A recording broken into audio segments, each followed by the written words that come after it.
آخر ایک وقت آئے گا یہ پابندی ہٹے گی، اور پھر اسی لندن میں بیٹھ کر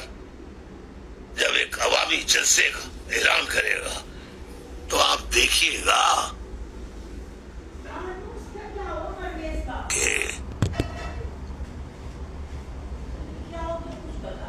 سندھ کا ایک علاقہ تھر پانی سے محروم، تو اسی طرح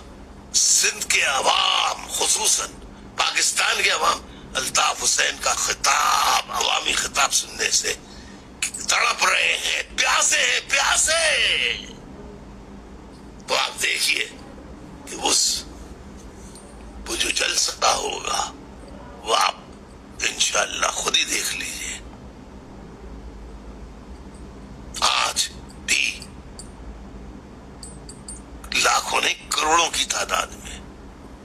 الطاف حسین کے فالوورز پاکستان میں، پورے پاکستان میں موجود